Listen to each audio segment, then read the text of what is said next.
Every detail of Tokai Ultimate cleats is designed for Ultimate and engineered to maximize performance, comfort, and durability. Light, strong, breathable, and still grippy as hell. All you need to practice and play in the best conditions. At Tokai, we want you to forget you're wearing cleats. Tokai is a proud sponsor of the Open Side and the WUL. Shop now at tokai-ultimate.com. Welcome to the Western Ultimate League Open Side, a series of roundtable discussions featuring players and coaches from across the league. I'm your host, Megan Tormey, and in this episode, we will be chatting with players about different sports that have led them to their ultimate frisbee career. I am joined in this discussion by Kimberly Dickerson of the San Diego Superbloom, Lexi Zalk from the San Francisco Falcons, and Maria Kazantsev from the Los Angeles Astra. Ladies, thank you for joining us in this episode.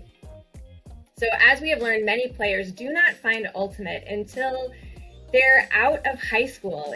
It's not that common. Players find it so young, but oftentimes players such as you three have very illustrious athletic careers leading up to this point. Lexi, I want to start with you. You said your dad had a love of skiing and introduced you to it when you were just 2 years old. So tell us a little bit about being a tiny 2-year-old on the slopes and what you learned while you were learning how to ski at such a tiny age. Yeah, so I don't have that many memories of skiing when I was 2, but definitely kind of my first memories are already being fairly decent at getting down the mountain on my own. So that's kind of just a cool memory to just have, and especially when you see pictures, like old school pictures of myself skiing, and I'm not even wearing like the little things that connect the skis together or anything like that. I'm going down runs, and it's just like, it makes me really happy that he had such a love for skiing and was able to share that with me and my 2 younger sisters. We all learned between ages 2 and 3. So yeah. And you said something that you learned very early on was the act of getting better at something was something you really enjoyed. At what point do you remember feeling that experience, and what do you think that sparked in you? I don't think I actually started enjoying that experience until fairly late in middle school or early high school. When I was younger, I would usually just find certain things frustrating and give up and want to switch to other things. I definitely credit my dad to kind of pushing me through and just making sure that my friends are around and that I'm doing things with them that I like soccer, basketball, lacrosse. But definitely kind of feeling how your body moves and understanding like what you're capable of doing is just a really great experience that kind of drives you to just get better at those individual skills in sports. And that goes for both team sports and individual sports. Maria, you also started your athletic career when you were very young. You said from the first 5 years of your life, you were in Israel surrounded by water. And so you learned to swim at a very young age, which was both practical and entertaining. But you also mentioned that swimming was your gateway to competitive sports. What do you remember from those very early years in the ocean? And why do you think that made you desire to keep swimming in more competitive formats? As you mentioned, I think swimming for me always kind of started, my first memories of swimming were just for fun, like being out at the beach with my family, with friends, swimming for fun. But then as we got older and we would do formal swimming lessons, and do, once competitive sports kind of came up for us, at local amateur sports clubs, things like that. Swimming just was the obvious choice because we were already kind of good at it. And I think that kind of started off for fun as well. It was just something to do at the next level. But I remember really enjoying from early on, just the process of kind of pushing yourself and, just trying to get better at something, even at an early age. And even though it was something that we were already pretty good at. And when I say we, I mean my siblings and I. Kim, you also come from a really athletic family. Your sisters swam, your brother played basketball, and you were introduced to a myriad of sports, but it wasn't until you started rollerblading that you found something that brought you a lot of joy. When did you first put on a pair of rollerblades, and what exactly about it did you enjoy so much? I think I just really liked it. Felt like I was flying, essentially. The act of like skating and gliding in general was a very thrilling thing for me. You go super fast, but there's like an aspect of like a lot of control to it, to the speed. And yeah, I just enjoyed the feeling of like not being attached to anything, because it's one thing to ride a bike or like to ride a skateboard, because I would do that sometimes too, but just specifically skates for some reason I think gave me this feeling of like freedom. Like I'm not connected to anything, like it's just me and the skates are connected to, it's almost like the skates are an extension of my body. So yeah, I just enjoyed flying around all over the place pretty much as fast as I could. Lexi, you said when you were growing up, you wanted to try all of the sports, lacrosse, basketball, soccer. What were all of the sports that you tried? What were you looking for? And why did you settle in on becoming more competitive at soccer? Yeah, I think it's just like you see people doing things, and it just every time I would pass anyone playing sports, it looked like so much fun. And I wanted to kind of learn every aspect of it. So like I've played tennis, like a bunch of different racket sports, soccer was my main sport from age 5 through the end of high school. And then I picked it up again as an adult post-college. But just kind of seeing people being able to have fun and play together and learn how to play different things together and kind of building off of each other. Yeah, just any sport I saw. Yeah, I did diving. I was terrible at swim team, absolutely awful. But yeah, just kind of try, and then biking, great way to get around. And yeah, the feeling of just flying down hills is really fun on bikes. So yeah, it was just everything that I wanted to try.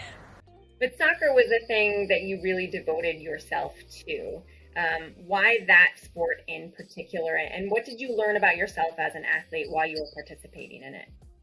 Yeah, I really liked kind of the combination of both endurance and like shorter, more competitive sprints, and then also going up directly against players. And I think that also is what kind of attracted me to Ultimate as well.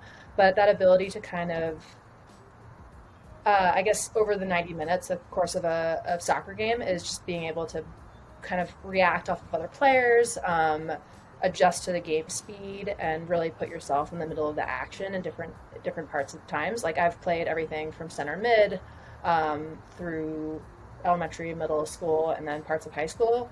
And then I started playing more defensive positions because I tend to be a lot bigger than most women, especially at the high school level. So I started playing in like center defense. And then now as an adult, I still play soccer in San Francisco, and I play mostly outside mid because I enjoy the workout. So definitely kind of even learning stuff with soccer throughout that. And it was always just such a competitive sport in New Jersey, where I grew up, and being able to just compete at a high level fairly locally, and then kind of along the East Coast was really great. Maria, you were also very curious about different sports and explored a number of them, but ultimately settled on swimming competitively as well as Taekwondo. Why those two sports, and how do you think those sports shaped you as an athlete? Yeah, I tried a number of things. Some of it might have just been ground sports versus water sports. I liked being in the water. It was somewhere where I was comfortable. And I think so I started off mostly just doing lap swimming, but then kind of moved into some competitive synchronized swimming for a number of years, and then springboard diving because I thought those two were more fun than just staring at the bottom of the pool. And so I think that both of those are things that I kept working on because I thought that they were really interesting, and they were consistently interesting and challenging in a way that was more than, running or or laps, speed swimming as well. With synchronized swimming, I got to work on, there was an element of dance to it. There was learning new routines all the time. So even though there were like base techniques that we were always working on improving, there was always something new to learn and something kind of fun and novel to work on. And I think with diving, it was the same thing. Is there's like this element of when you were learning, you were always trying to learn new dives, and that wasn't just trying to push to, swim a little faster. It was like I'm trying to do this brand new thing that's kind of frightening and kind of exciting when you get it done. And then I think Taekwondo was something that we just tried as kids. My mom put my siblings and I into it, and I think that was more of a kind of mental grounding thing to do. I did that through the end of high school, and I've thought about going back recently. I haven't done it since I was 17, but I think I also stuck to that one because it was this really, really solid community where, we were expected to work with a lot of discipline, and we kind of learned a lot of, respect for elders and kind of pushing yourself, but also maintaining respect for other people. And I think that was really grounding for me. And I can't remember ever really wanting to quit. Just because, I think maybe it's just because martial arts doesn't really have this point where like you're not doing well enough, where like you bring your best to the studio every day and that's enough, and you try and work harder every day, but they'll always welcome you back, and that might have been a part of that as well. Yeah. Tim, you had an aptitude in a number of sports, but even though you were talented in them, they didn't make you happy until you found ice hockey. So tell us how you found ice hockey and what about that sport you just absolutely loved. So growing up, once I learned how to rollerblade, I was doing it all the time. I would skate to the store whenever I could. When we visited my brother in California, it was like the best thing ever because the weather was perfect for just skating all the time.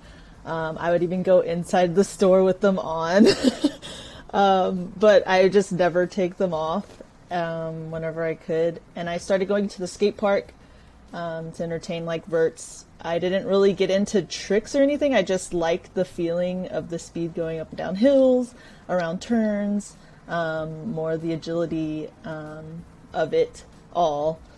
And it was just a really great experience. And eventually it got to a point where my mom was like, so what are you going to do with skating? Like, you going to take it, like, are you going to go to the X Games? And I was like, no, I don't want to do tricks. Like, I don't want to do all that. And she's like, okay, well, they have figure skating, we can try that. And so she put me in figure skating, and that lasted all of 3 weeks before I was like, no, this is not what I want to do.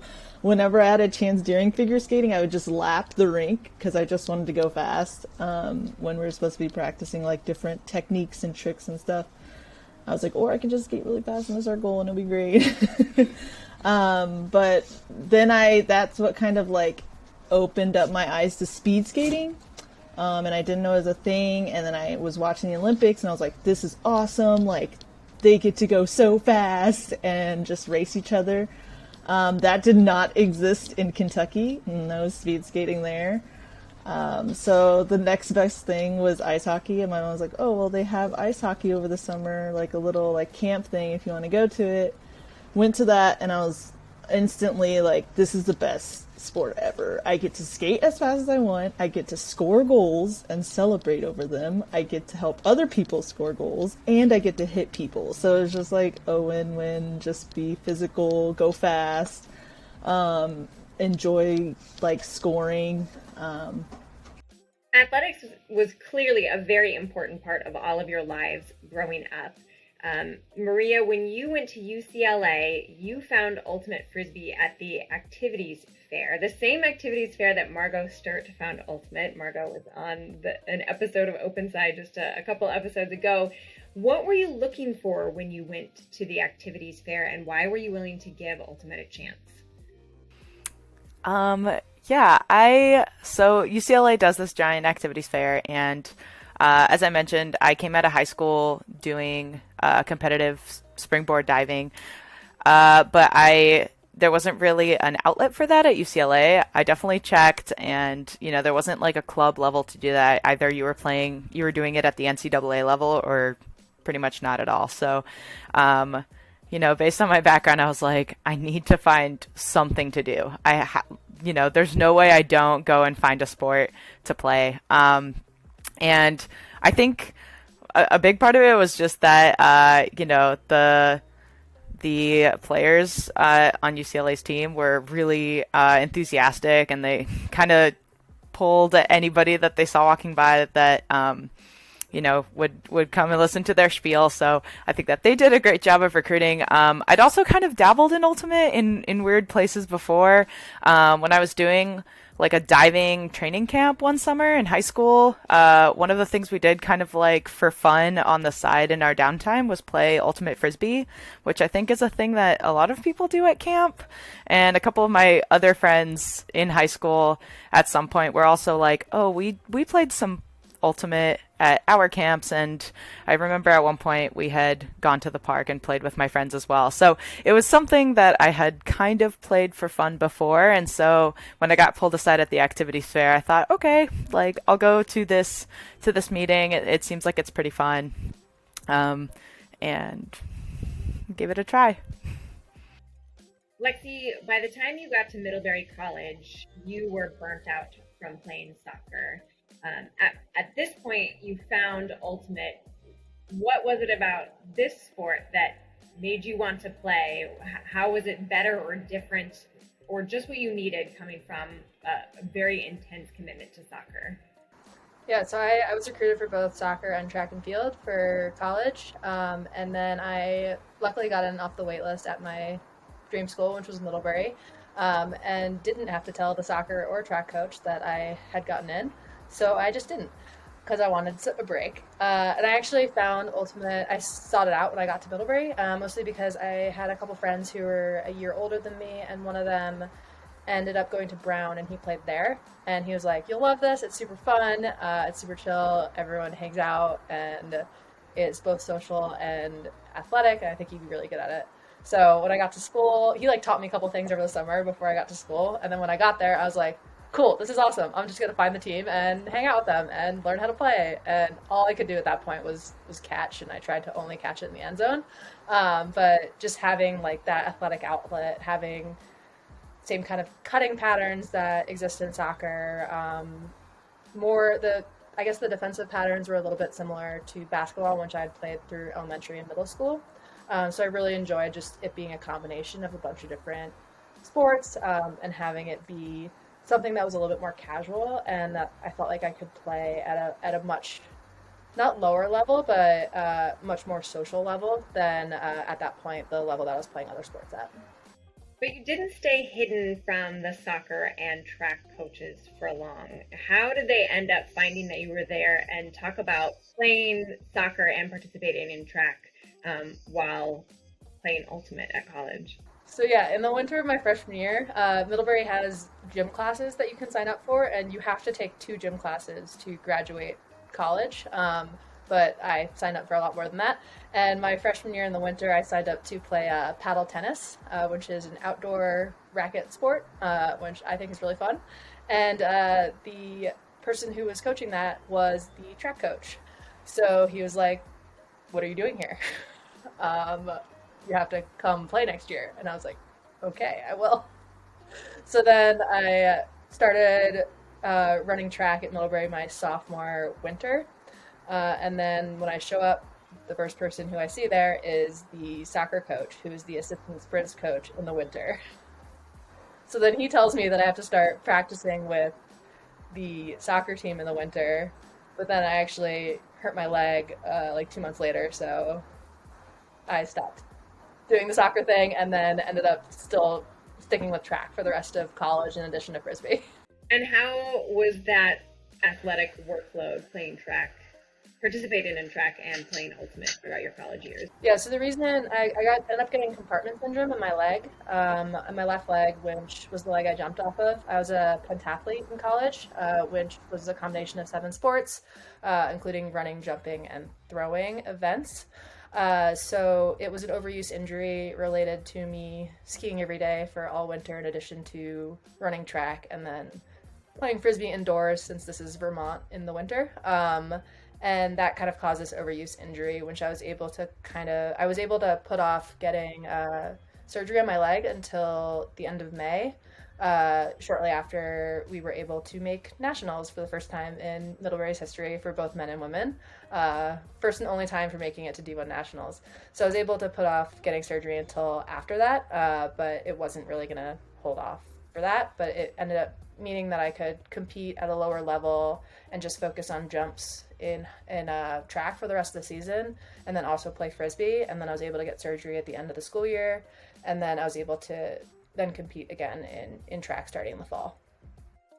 Kim, a few years after high school, you were in Korea studying at the Korean Language Institute, and you were also training with the Korean national team for ice hockey. How did this opportunity come about? I ended up approaching the national team coaches, like going to the Olympic Center there and like talking. I went with my friend because I didn't know Korean at this time and she did, so they were basically translating for me. And that was a trip because the first time that I did try out, like the coach was Korean. So everything was in Korean, and that was an experience to skate with and practice with them all in Korean. I was just like, oh my gosh, good thing I'm a visual person and a visual learner because I can just watch them just copy. But yeah, so basically just in general, I wanted to play in college so I could play in the Olympics.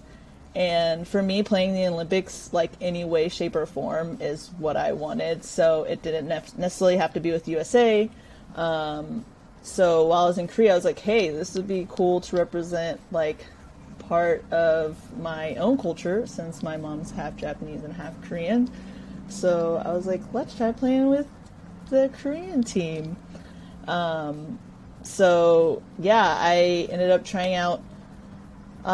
That was difficult, I think, just because the language barrier. And then as the year went on, they actually got a coach from Canada. And so that helped a lot because I could actually speak English to her and it was great. As well as me knowing Korean more then as well. But yeah, so. And it was during this time that you were exposed to Ultimate at a more organized level. When you were there and began to play Ultimate, why did you want to play it more? What was it about the sport that you loved when you were exposed to it in Korea? So I originally started playing Ultimate as off-ice training for ice hockey. I was like, oh, this is like a perfect sport to just stay in shape, and it translates so perfectly. Just the whole nature of frisbee is very similar to how ice hockey is played, I guess athletic wise. And yeah, when I dabbled in it, similar to the others, but dabbled in it a little bit randomly in different situations. So playing in it competitively, I was like, wow, this is really cool social aspect to this sport. And it's a lot different than hockey's social aspect. But at the same time, everybody's pushing each other to get better. And I think that kind of competitive energy was different than any other sport that I've experienced, especially in ice hockey, where you're competitive to like go above someone else or be better than someone else. Like even the feeling of like competing against your teammates, like you're still competing for that spot for the coach of the team. Of course, you're still trying to help each other out, but it's not out of that kind of nature of like, hey, I want you to get first line and me get second line. Like you're still competing for that first spot or position, I guess you could say. So in frisbee, it was really cool and refreshing to experience people that wanted to help me get better so then I could push myself and push them to get better. So it was like we're competing to grow and like we're competing to bring out the best part of each other and the athletes in each other. And I really liked that kind of energy and that kind of give and take of like playing a sport. When you were in Korea training with the Korean national team and getting into Ultimate, you suffered an injury while playing Ultimate that essentially eliminated your opportunity to go to the Olympics with the Korean national team. Talk about that experience and why you decided to continue to play Ultimate after this transpired. Yeah, that was not super fun. It's funny because I wasn't even going to go to this specific tournament with the club team, and I was like, no, it's fine, I'll go. Like, probably shouldn't because I need to like be well rested for the team and for training and everything. And I was like, but it's fine, I'll go to it. And lo and behold, it's the one that I get injured at, laying out on turf, which is not fun. But yeah, I guess initially I didn't think it was that big of a deal because my diagnosis at the moment was like, okay, you fractured your humerus head, you just need to be in a sling for a couple months and then you'll be healed and ready to go. And I'm like, okay, perfect, I can do that. And so I was in a sling, a couple months went by, and I was actually 100% worse, like way worse than when I first went into the sling. And I was like, what's happening? This shouldn't be the case. They thought I tore my supraspinatus, which is the tendon that runs along the top. And they're like, hey, you're going to need surgery to fix the completely torn ligament. And I was like, I am not doing this in Korea. I'm sorry. I definitely have to be in America for this. But during the 2 months that I was in the sling was when we were like solidifying everything with Team Korea. Like they were solidifying things with people who were foreigners. Getting passports and everything ready, and she was like, okay, so when are you going to be healed by? And I was like, okay, I'm going to be healed by this time, like we should be good enough to go. And just realizing when I this whole after the sling came off and it was worse happened, and having that conversation with my coach was really frustrating because like I played ultimate frisbee to help train for ice hockey, and then it ended up being the reason why I can't achieve like this dream that I had of going to the Olympics. I still ended up playing, like even though I had the sling on, I played frisbee. I just played left-handed. I like did league, like it was more just like, oh hey, this is an opportunity to like grow in a different way as an athlete and still like try to heal my shoulder. But a lot of the healing didn't happen until after I came back to America, which was like 4 months after I had injured it. Lexi, you talked a little bit about how you felt soccer helped prepare you for the field sport of ultimate. I'm kind of curious if you can think about yourself as an athlete more broadly and say, what about you makes you driven to improve at whatever athletic activity you are tackling at the moment, which, you know, since ultimate, you've learned a number of other sports. You just can't seem to get enough of athletics. What about you makes you driven to attack a challenge and just get better and better at it? Yeah, every sport has a ton of aspects to it. And one thing that I like about team sports compared to individual sports is individual sports, it's usually like one skill or one set of skills that you're trying to perfect in a very small window or small space. Like with biking, you're trying to get better like REMs on the bike so you can get up the hill faster so that you can work on that. Or with high jump, which is the main sport that I did in track, you are trying to change something very specific about your form at a specific moment. But with team sports like ultimate or soccer, basketball, or even lacrosse, which I played for a period of time, you're kind of doing a lot of reacting and playing with other people. And you're able to kind of learn things over the course of a game or a practice and kind of learn how your teammates or how the opponents are playing. And that's something that I've really enjoyed, and definitely playing in soccer and growing up through middle school, high school, and college. I really like practice because you can kind of learn how everyone else plays, how you play against them, and you can kind of learn that specific movement and you can kind of break down these team sports into specific ways to react, like whether you drop step when someone's cutting towards you, and that's the same thing with soccer, is how are you able to protect what's behind you, protect the goal, while keeping a view of what's going on with the space, and just kind of having to adjust every second or every couple of seconds is what's really exciting, and kind of just seeing it as like something that's just a constant learning experience is just my favorite part about it. So I like learning all the things. And that's why I like watching myself play too, because you can kind of be like, ooh, I cut too far on that. Or, oh, I'm not really getting the same rotation. And like, I actually learned that from my track coach in high school, because he would take a lot of videos of us doing the more technical events like high jump, hurdles, to just kind of look at those micromechanics. And I think that's really helped me moving forward, kind of applying those micromechanic skills to all different aspects of sport. Kim, what are some of the parallels you have drawn between field hockey and ultimate that have helped you accomplish as much as you have in the sport of ultimate? I think for ice hockey and ultimate, it's really cool. I realized learning ultimate that it's similar in the way of something like space and manipulating space. And ultimate, like, space is a big thing, giving space to your teammates, cutting into a space, clearing a space. The space, how the space on the field is used is very important to the productivity of the team, and even the flow of the game in general. And that's very similar to ice hockey, just understanding people's positions and understanding where they're supposed to be on the ice, how they're supposed to be moving on the ice, how in relation to their teammates they're moving in that space, and creating space and creating an opportunity for someone else or for themselves.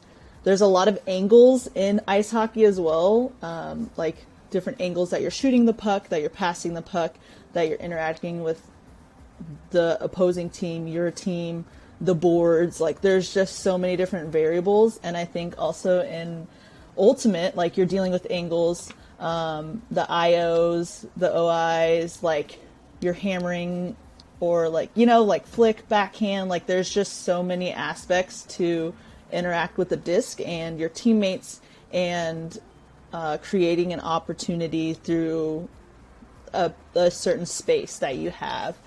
I think in learning how to interact with that space and that kind of hockey intelligence that I had and awareness during that sport helped translate into really picking up the frisbee intelligence and the frisbee awareness, and what that looks like on the field, what to anticipate. There's a lot of anticipation in ice hockey, and I think that carried over really well in frisbee as well, in terms of reading, anticipating what a handler's going to do, what a cutter's going to do, how they're going to move, and being able to defend that, or even flip that to an offensive opportunity, because the turnover rates in ice hockey and frisbee are very similar, very quick. In a half a second it could be yours, or in a half a second it could be theirs, and you're constantly either on offense or defense and having to respond and interact with that kind of situation in that moment particularly. So I think just being used to that pace. And also, ice hockey is very short spurts, so you're going 120% in these 30 seconds of time. So it was really easy for me to translate that to frisbee, where, okay, for this point, I'm going 110%. And knowing that, like, I'm going to get that break to come on, and I need to be able to recover to that 110%. And so I think just that high intensity type of training from ice hockey carried over really well to frisbee, because it's basically like sprinting on ice. So just translating that to the field is me doing sprints on the field, and making those cuts on the field. And so it just felt so natural to make that kind of, to have the two sports working together essentially. But yeah, I think those are the biggest points that kind of come to mind, and similarities for ice hockey and frisbee. Plus, they're both different. I just like sports that are different are fun. Thinking about some of your previous athletic experiences, what are these new changes to professional ultimate that you're most excited to experience? Yeah, so this is actually pretty similar to high school level soccer, where if you play in a club team as well as with your high school, the high school format is exclusively single game, and then the club format, you usually do a lot of weekend tournaments against like regionally, and those are usually college showcase games as you get to become like a junior or senior that recruiters are coming to. And those it was so apparent, just the obvious change and just like the level of play in each, just because when you're trying to play multiple games in a single day, like the way that most ultimate tournaments are formatted, you can't give 100% in every game, or you won't make it to the end at all, and you won't win the tournament, which is essentially the goal, the way it's structured now. But when you're able to kind of just go into every week, and you're able to have that time to really understand and learn, which is my favorite part, about the ups and downs of how you played in the previous week, and you could adjust, and you're kind of dealing with a single game at a time. And I think definitely, yeah, I agree with Maria that the pace of play is much higher because people are definitely focused on that single game. But I think the rate that people are able to adjust and improve is also going to be a lot higher as well. So I'm really excited for that. Maria, what about you? The format changes in the WUL, what excites you the most? Yeah, I think one of the most exciting things is the single game format. I think especially even compared to the Ultimate that we've played in the past is kind of this idea that you get to show up and put it all out there and leave it all on the field for one game, which is something that even I think at most of the higher level Ultimate tournaments or other sports nationals that I've done, usually you're doing one or two events or two or three events in a single day. But to be able to show up and just this one game, which is really great. I think that the excitement of it too is just something that you only kind of get once in a while, even when you're playing on the national stage. But in this case, it's, the people that show up, your family, your friends, fans, they're there for your game, which is really exciting. That's it for this episode of Open Side. On behalf of my guests, Kimberly Dickerson, Lexi, Zalk, Maria Kazantsev, as well as our entire Western Ultimate League production crew, I'm Megan Tormey saying thank you so much for joining us. We'll see you next episode on the Open Side.